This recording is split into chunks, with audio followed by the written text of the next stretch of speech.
Welcome to the Bible class of Jews for Jesus.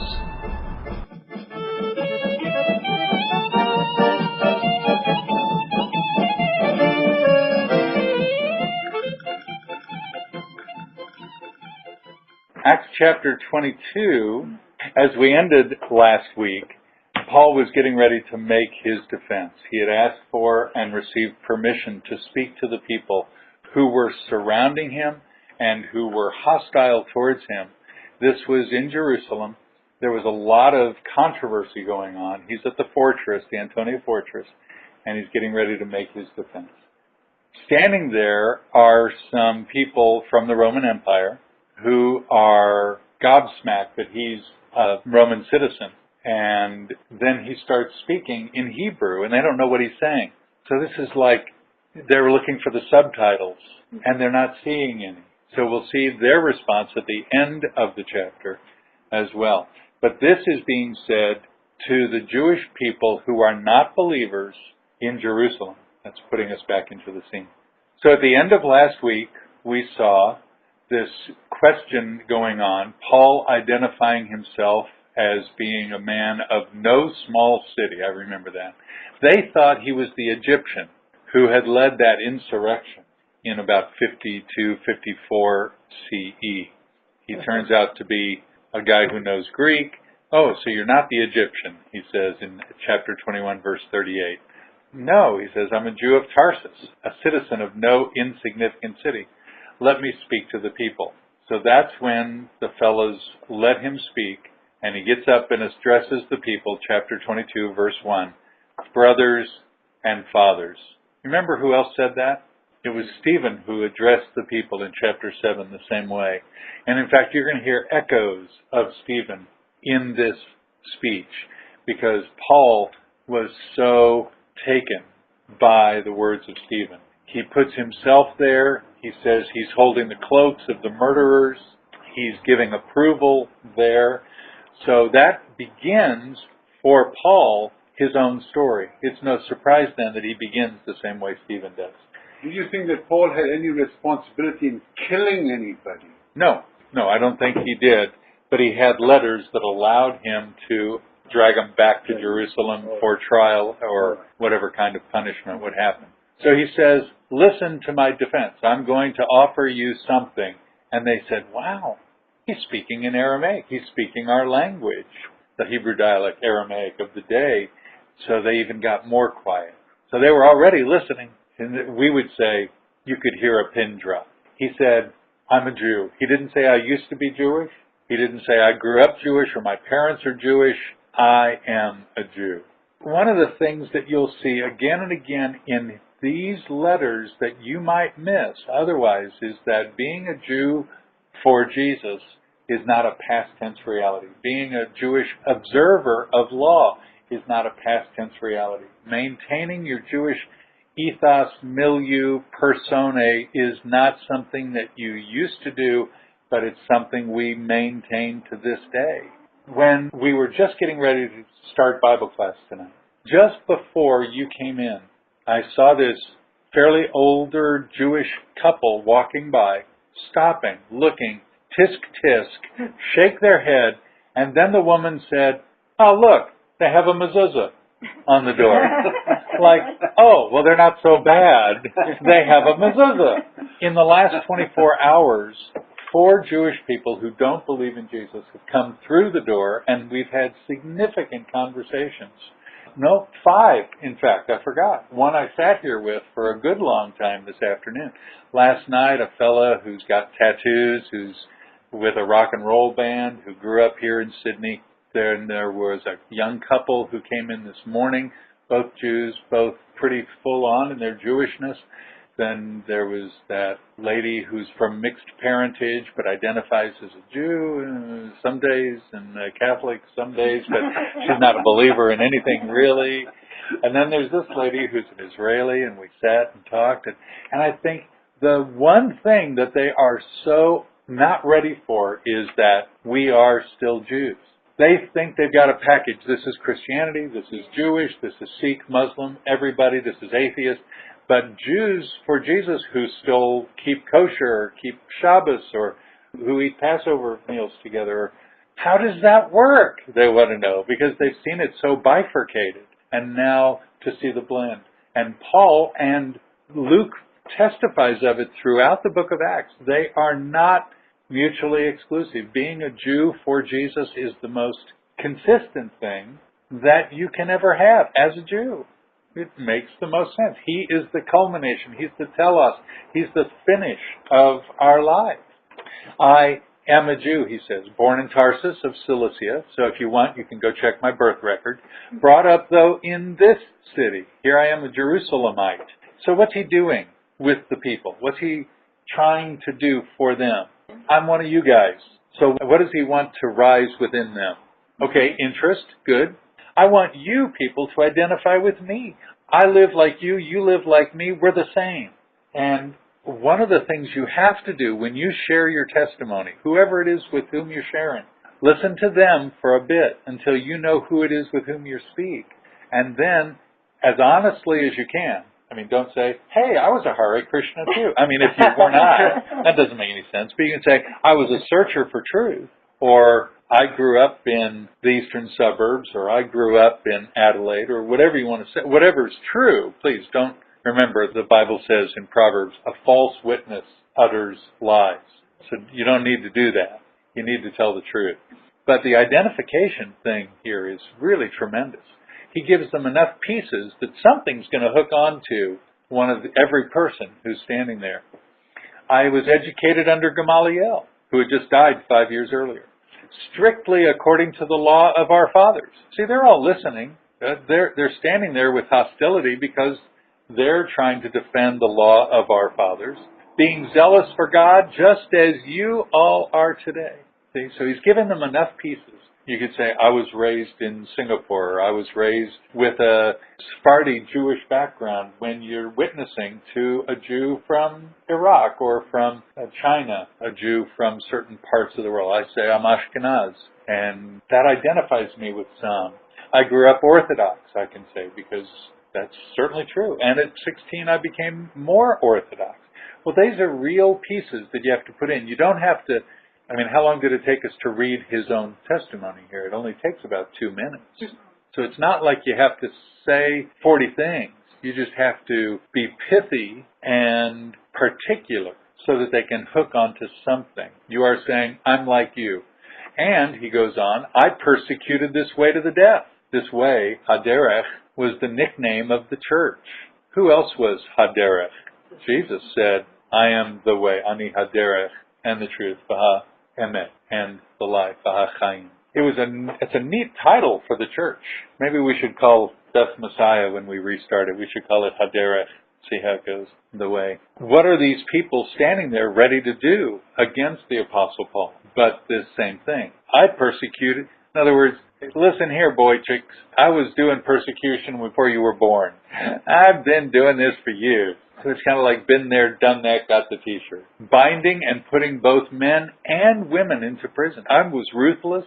I was indiscriminate about who would be receiving my just punishment, as also the high priest and all the council of the elders can testify. In other words, there are boys here right now who can say, yep, that was Paul, we remember. Saul used to do that. It's our embarrassment. But in other words, your testimony needs to be verifiable. He said, I studied under Gamaliel, but Gamaliel's not there. But some of the boys who were there in the classes with him could have said, yep, I remember. He was a good student. I hated him. He always was the teacher's pet. Whatever it is, you can say. So there was verifiability. And I don't know how many times I get online and answer Yahoo answers, and Yahoo questions. And there are people who, for some reason lately, maybe they've always been doing it and I'm just new to it, have been asking questions. Can a Jew believe in Jesus? On and on. Questions about who is Jesus anyway? And there's all these Jewish people who get on and say, no, can't be, doesn't.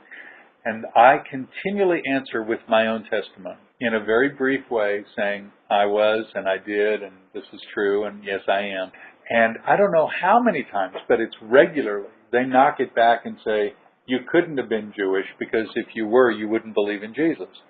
And I think, how honest of a conversation are we really having? because I really was, I really am, and I do. And they can check my testimonies online with the rabbi with whom I studied, both in Kansas City and St. Louis. They can verify my whereabouts. They can check, and these points are all tangible and well known. And every time I go back to Kansas City and share my testimony, there are people there who can corroborate what I'm saying. And that's important to do and to have. So the Council of Elders not only can testify, but they're the ones who gave me the letters to the brothers, and I went off for Damascus to bring back more prisoners to be punished. That's why I say he didn't murder, but he was a dragger. He was like a policeman. So one day, boom, verse 6. That's all he did for identification there. Verses 3, 4, and 5. That was enough. He gave enough points of cognition that they could hook into one of those places.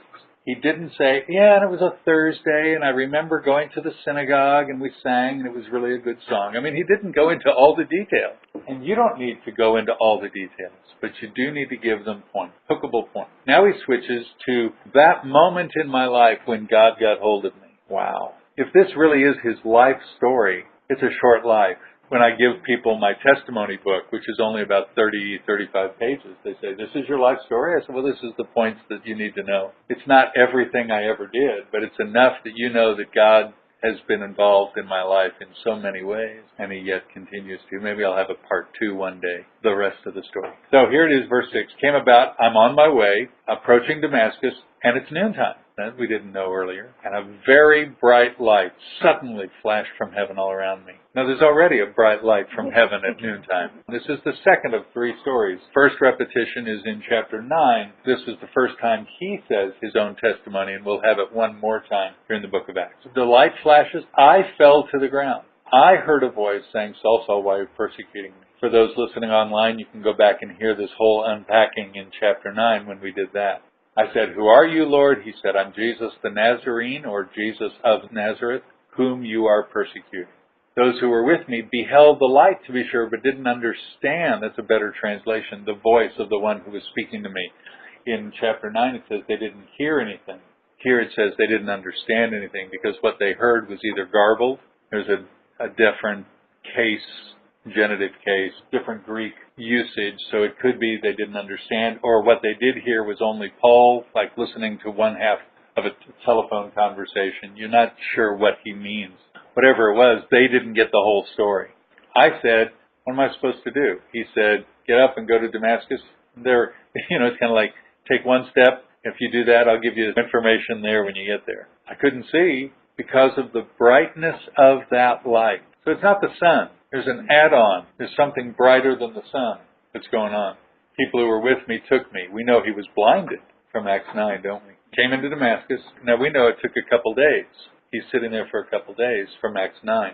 But here, he just leaves out that point. And one of the things I like about testimonies is when you leave out stuff. We don't need to know that it was a Thursday and I was wearing yellow and we went walking. I think it was around Hollywood Avenue. Maybe no, it was Beaconsfield Street. I mean, who cares?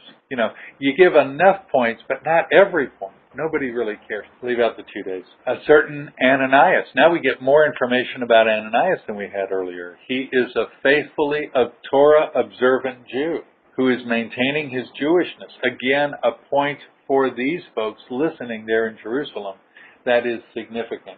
Ananias, Hananiah, we could call him, devout by the standard of the law, meaning by you guys, and well spoken of by all the Jews who lived there in Damascus, and now we're on the way wherever this was. So the Damascus Jews thought he was okay. I don't know about you Jerusalem Jews, but Damascus Jews thought he was kosher. And he's the one who called me brother, stood near me and said, I love that approach. I love the welcome that Ananias gives him. It's my favorite word in the record of the Apostle Paul, brother. It's Paul's favorite word that he leans on throughout his epistles. It's the most honored title. If you talk to a Lutheran, the most honored title is pastor. If you talk to a particular academically oriented denomination, they might be doctor, like Dr. Goldberg, very famous. Oh, he's a doctor. The most honorific title, doctor.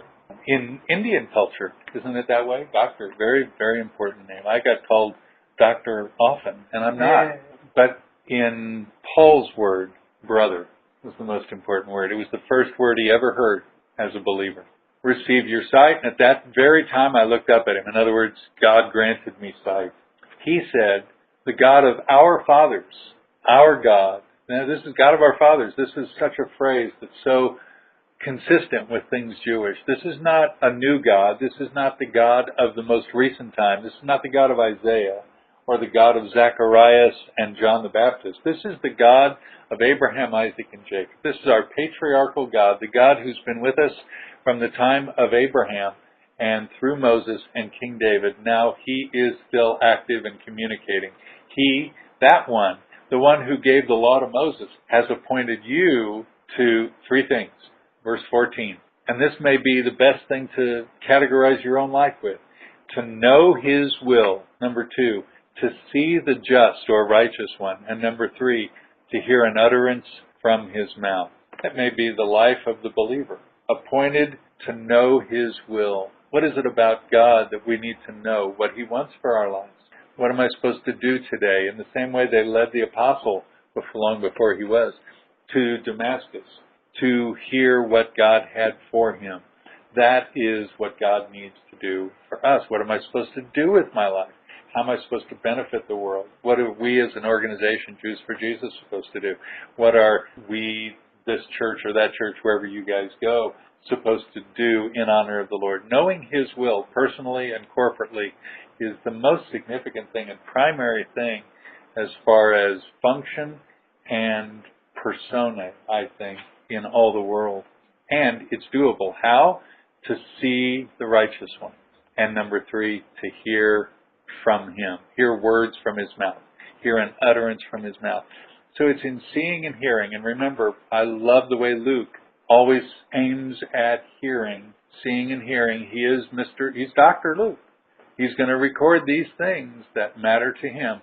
The function of the human body for Dr. Luke is going to be constant listening. We saw him many times throughout the text. Hearing an utterance from his mouth. This is so personal. From heaven, through God to you. Hearing, mouth, it's all there. Seeing him. If we get that right, we're going to know his will. It's the personal relationship that we all speak about when we're witnessing to people.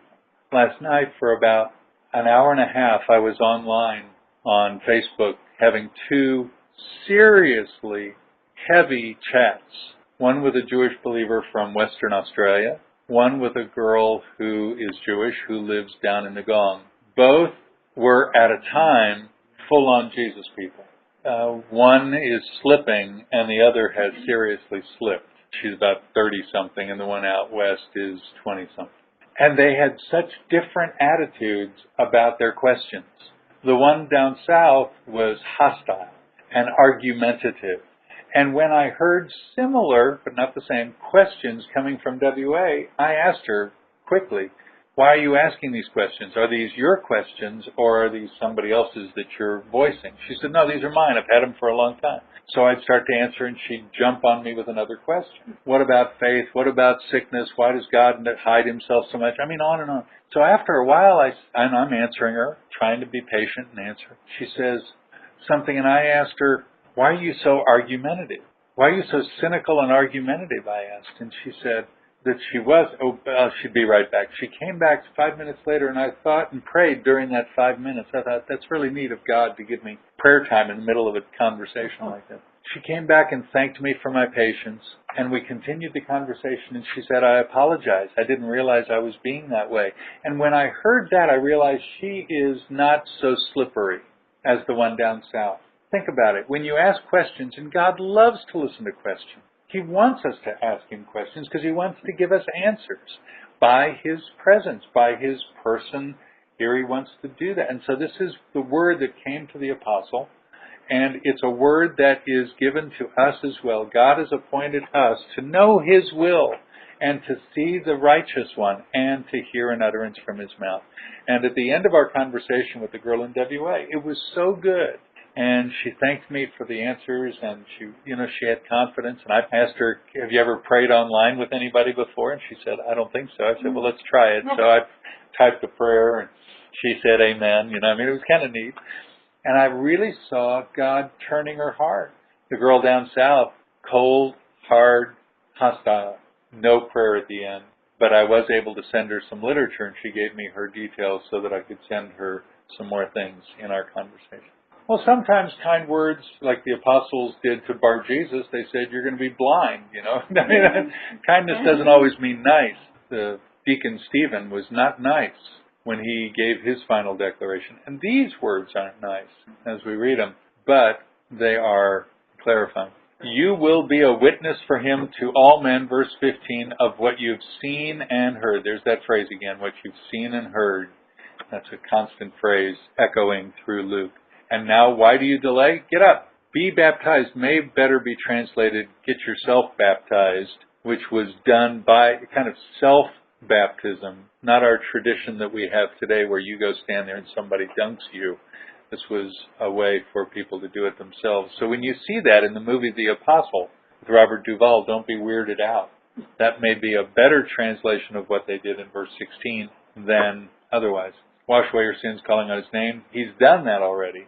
So when I returned to Jerusalem, I was praying in the temple. I fell into a trance, and God tells me to get up and get out because they won't accept your testimony. This is, verse 18, is exactly what happened and what's happening now in fulfillment of that again. He now has an argument with God, which I don't know that you want to do. I said, Lord, they themselves understand that in one sense, I used to be like them. I used to beat them, and the blood of Stephen was shed. I was there. I was cheering. I was wearing the same colors. And God said, verse 21, almost ahem, I will send you far away to the Goyim. Go, get up, get out of there. With that, as soon as he said Goyim, and it may not be just the word, but it may be the sentence or the sentiment. The word in verse 22 is to this statement is the Greek word logos, which means word, but it could be the whole idea. When they, that's the Jewish listeners, listened, who were listening, they were listening to him, meaning agreeing with him, meaning attaching agreement to his words. Then they raised their voice. Then they interrupted their own faith with, get him out of here. Get this. I like the NIV. Rid the earth of him. I'm sure the Message has it even more clear. Away with such a fellow from the earth. He shouldn't be allowed to live. Whoa. Whoa. Death? For what? Preaching to the Gentiles. Yeah. Well, no, it's okay to preach to Gentiles, but what do you preach? As a Jew, preach Moses. That's it. Because there were proselytizers. There were Jewish guys from this mob, maybe, who'd gone to, as according to Yeshua in Matthew 23, to the ends of the earth to make converts to Judaism, to proselytize them to Moses.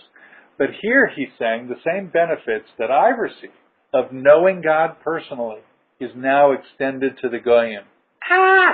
What? No, Moses, this can't be. And this now drives these Jewish listeners into a frenzy. They're crying out, verse 23, throwing off their cloaks.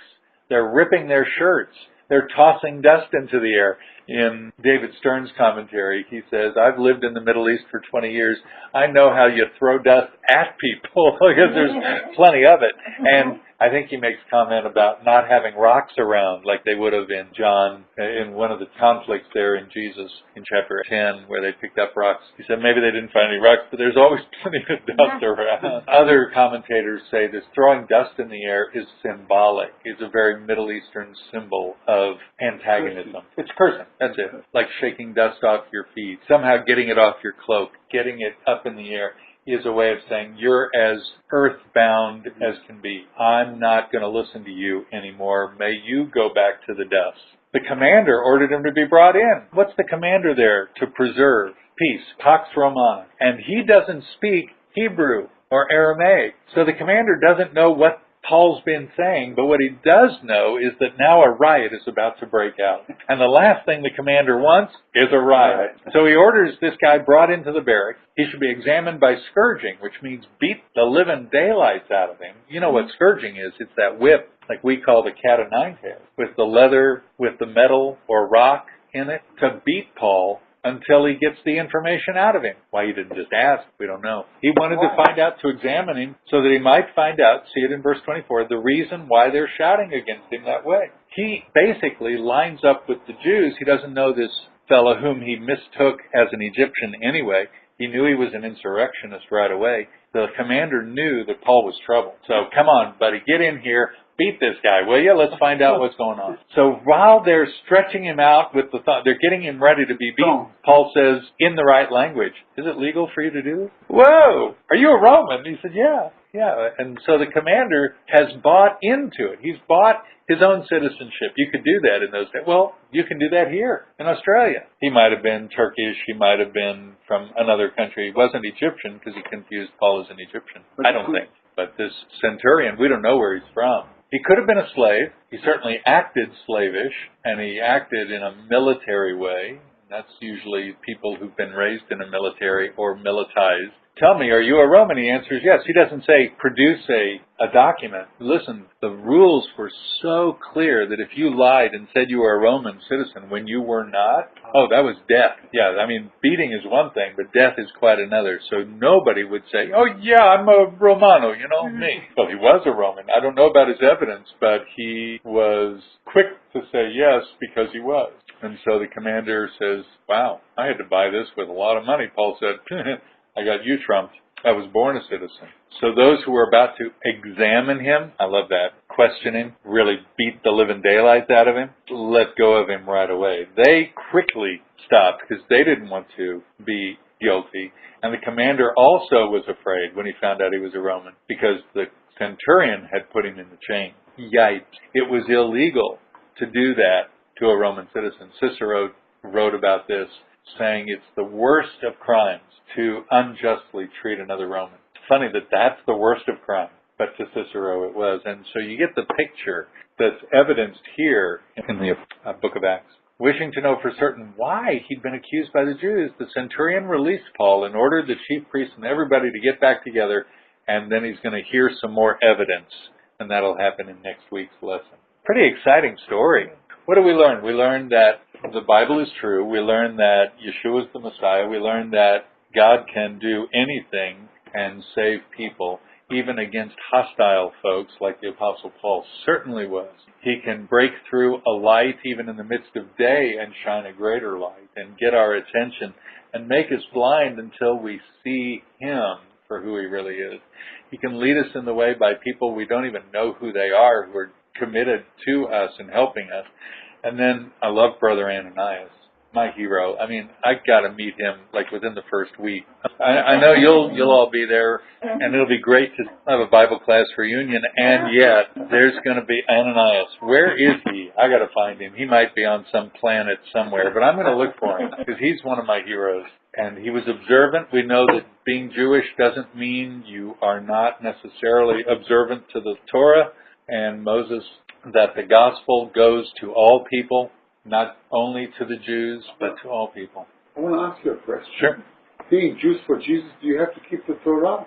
Being a follower of Jesus, we do keep Torah because He is the living Torah, and by faith in Him, we keep it. Now, how we observe rights, everybody keeps a measure of law. The law says, don't kill. Have you killed anybody lately? Most people on the planet observing the no murder law agree with that part of Torah. And you observe that. Do you honor your parents? They're not around today, but you would honor them. And I try to. Why do you do that? Torah? Or because the living Torah is in your heart and that makes you love people. See, so we are keeping Torah in measure. You ask the most observant chassid in Bondi Beach, do you keep mitzvahs? He would say yes. And yet you could ask him if he keeps certain ones, and he doesn't. Whether they're temple-based or women-based, or has he stoned Sabbath breakers or things like that, which of course he doesn't do. Everybody picks and chooses mitzvot to follow. No one completes all 613. And without the temple, 100 of them right there. You can't. And some are for women. I can't do those.